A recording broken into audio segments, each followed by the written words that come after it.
Well, the big stuff is happening, and the biggest and craziest stuff just happened yesterday when United States made 180 live on TV in its foreign policy and backstab its ally in Europe, Ukraine, and basically all of European allies, making a really nasty setup live, and it's already backfiring spectacularly. Let's watch. For Vice President J.D. Vance and his family following yesterday's fiasco there in the Oval Office with Ukrainian President Zelenskyy. There's some new video now we have showing the Vice President being greeted by protesters holding anti-Vance, pro-Ukraine signs as he makes his way there to Vermont for a ski resort vacation. More protesters met the Vance family outside of the resort, and the family ultimately had to move to an undisclosed location. First of all, why is he even going on vacation right now? Like, it's been a month since he got his job. Who goes on vacation after a month being on his job, especially after what he did yesterday? And it's what we are talking today. Zelenskyy in the White House, probably last time for the next 4 years, but who knows? Who knows? Very nasty setup organized by, I don't know, maybe Donald Trump, maybe someone around him. They invited Zelenskyy to the White House to sign a minerals deal and decided that, you know what, we can make stuff with him and argue with him live on TV to shout to each other. And maybe then people will see and why we are aligning ourselves with Russia or whatever. So this happened. It's almost the end of the press conference. Donald Trump said some very nasty stuff. Zelenskyy mostly ignored, but tried to push his agenda and explain what's his position and what the position of Ukrainian people is. But then this little man decided to chip in. So he decided he wasn't asked a question. He just raised his hand and is like, can I talk as well? President who stood up at press conferences and talked tough about Vladimir Putin, and then Putin invaded Ukraine and destroyed a significant chunk of the country. The path to peace and the path to prosperity is maybe engaging in diplomacy. We tried the pathway of Joe Biden of thumping our chest and pretending that the President of the United States' words mattered more than the President of the United States' actions. What makes America a good country is America engaging in diplomacy. That's what President Trump is doing. Can I ask you? That's the open manipulation by J.D. Vance, because America has been doing diplomacy with Russia for ages, especially for the last several years, especially before the war in 2022. Joe Biden had 2 summits with Putin, asking him not to invade, proposing him privately to never invite Ukraine to NATO and do lots of kinds of concessions. European Union, leaders of European Union had lots of contracts with Russia, negotiations with Russia. Everyone, like Emmanuel Macron, the president of France, called Putin for like 50 times before and after invasion. Everyone tried to talk to him, give him off ramps. You can Google word off ramp with dates like in the beginning of 2022, in January, in February, in March, and there is off ramp all over the place. Everyone was trying to give Putin an off ramp. He didn't want it. And that's obvious like manipulation, because America wasn't tough on Putin in 2014 when Putin invaded Ukraine. America wasn't tough on him in 2015, 16, 19 when he ruined all kinds of negotiations, all kinds of ceasefires. He fired guns to Ukrainians. He attacked Ukrainians. And here's Zelenskyy trying to dispute what J.D. Vance just said and say like what's actually truth here and what's the problem here. Sure. Yeah? Yeah. Okay. So he occupied our parts, big parts of Ukraine, part of East and Crimea. So he occupied it on 2014. So during a lot of years, so I'm not speaking about just Biden, but those time was Obama, then President Obama, then President Trump, then President Biden, now President Trump, and God bless, now President Trump will stop him. But during 2014, nobody stopped him. He just occupied and took. He killed people. You know what the contact line? 2015. 2014. 2014 and 2015. 2014. Yeah. So I was, he I killed. was not here. Yeah, but This he didn't even pay attention. He's like a child. He was like 2020, 2014, 2015.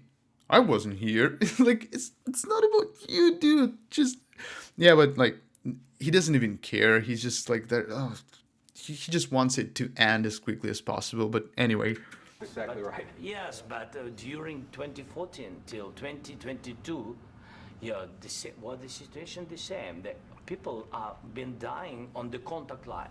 Nobody stopped him.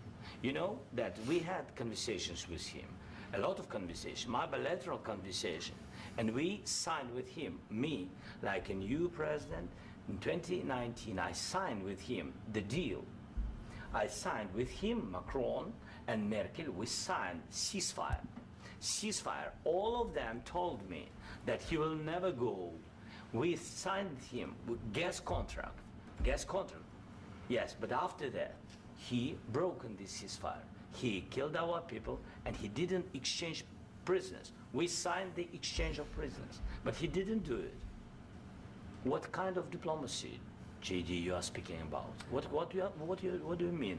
I'm talking about the kind of diplomacy that's going to end the destruction of your country. Yes, but if you Mr. President, with respect, I think it's like he asked him a question, and it's a direct question. So we tried ceasefires. We had ceasefires numerous times. They were broken. What are you proposing instead? Like, what's the difference between those ceasefires which were broken back then and this new ceasefire which won't magically be broken? And look at JD Vance immediately like exploding and trying to ask his daddy to help, and now like all hell breaks loose from this moment. it's disrespectful for you to come into the Oval Office and try to litigate this in front of the American media. Right now, you guys are going around and forcing conscripts to the front lines because you have manpower problems. You should be thanking the president for trying to bring an end to this conflict. Have you ever been to Ukraine that you say what problem? And he's like JD Vance immediately starting to say, you know what, you don't have nothing. You will die. You will lose, etc., etc. Like, dude. Like, we just told you this ceasefire doesn't mean anything. It's not helping. Like, if you don't want us to lose, ceasefire won't help because here's reasons, the actual reasons. Like, he doesn't care. Problems we have. I have been to. Count once. I've actually watched and seen the stories, and I know what happens is you bring them on a propaganda tour, Mr. President. And he's like. And he's like, have you ever been to Ukraine? What are you talking? You don't know what you're talking about. And I read stories. Like, dude, why the fuck are you speaking on this press conference? Who are you? You're vice president. You don't have any actual executive power. You're nobody. You're not an expert on Ukraine. You read some stories apparently in some, I don't know, conservative Reddit or Twitter bots from Russia. And what are you talking about?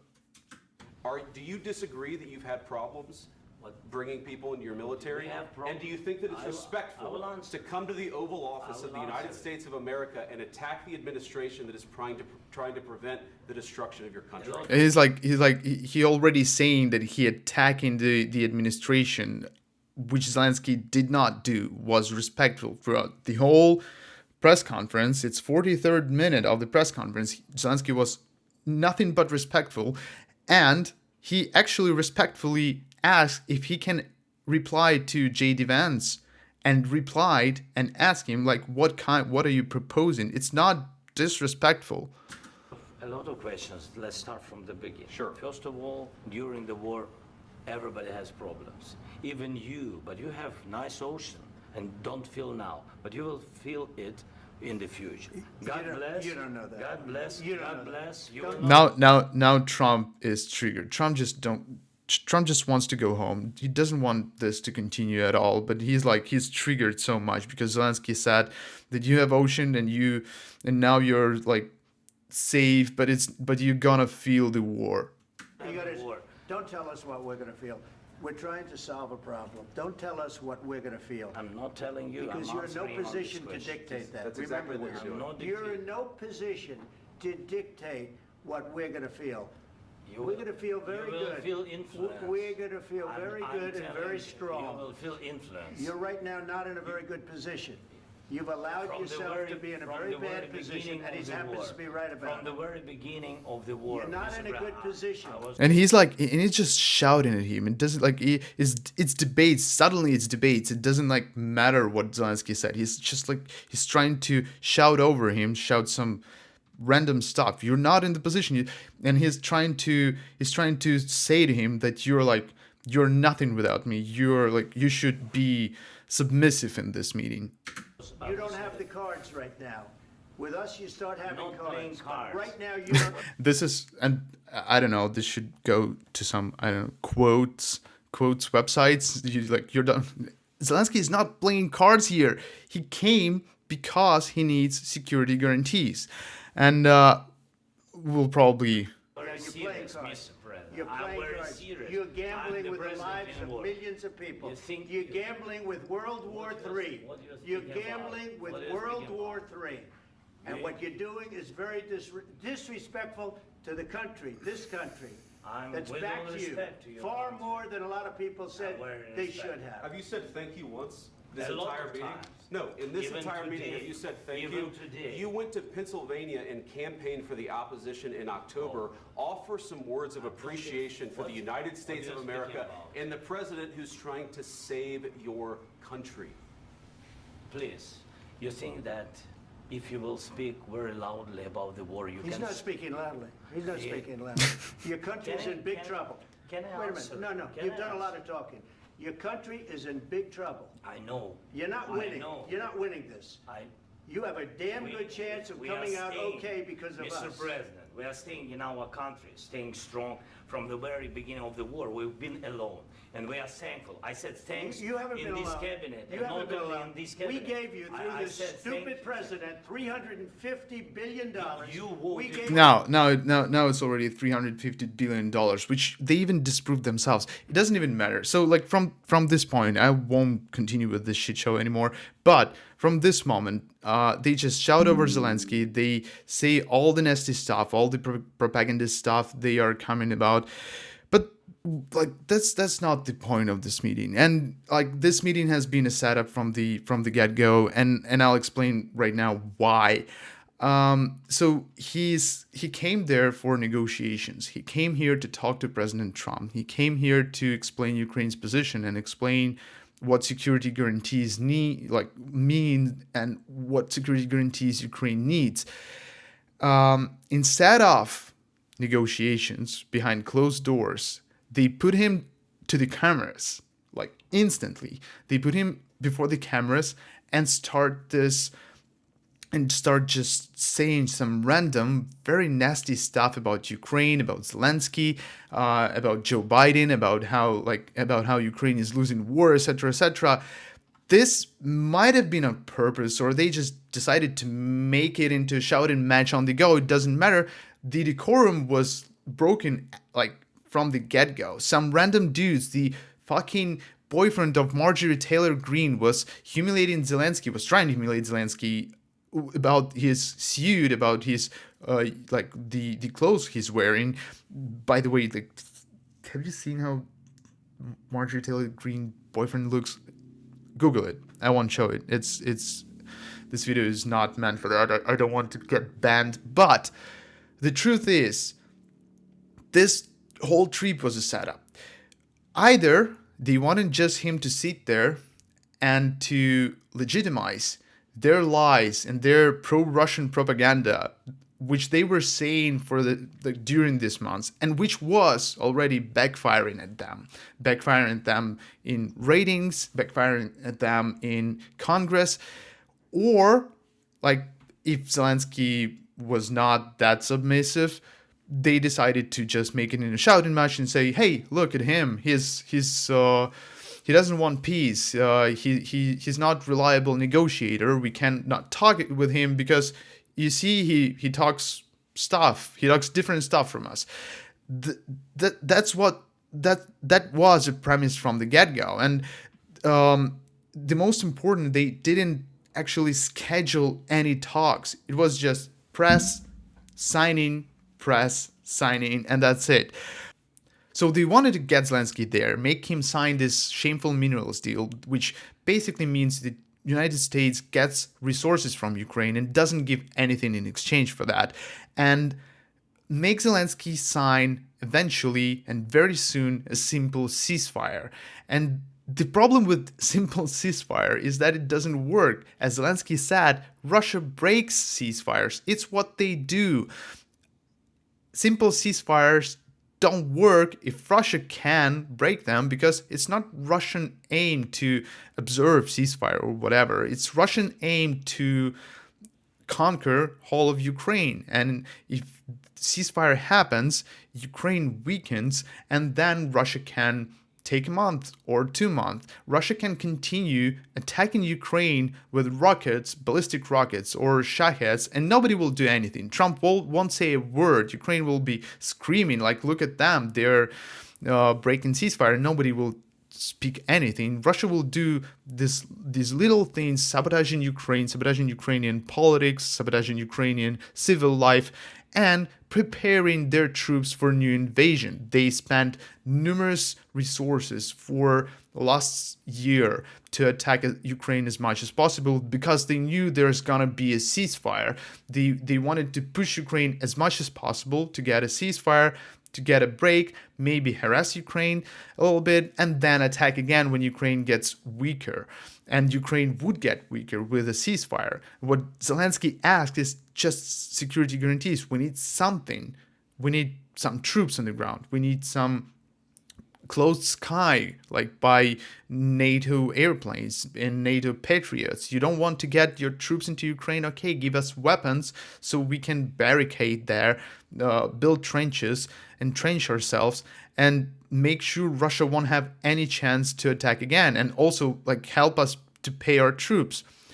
Also, the problem is that it's not just war, right? It's not just like, you stop the war, people stop shooting and it ends. The problem is that there's also economical part. An economical part is very important because, and knowing that Russia can break ceasefire any day, and any day could be the new violation, new full-scale invasion.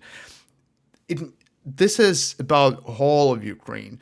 You cannot invest in Ukraine if you know that Russians can come there anytime, any day, any year.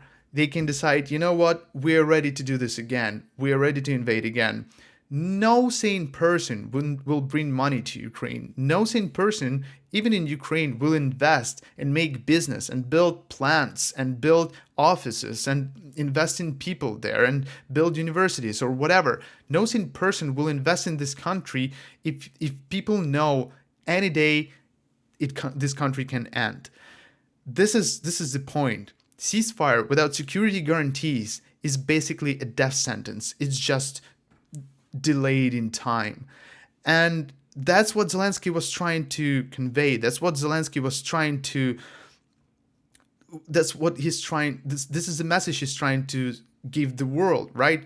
Guys, it's not just like we cannot operate like that. It's not even not fair.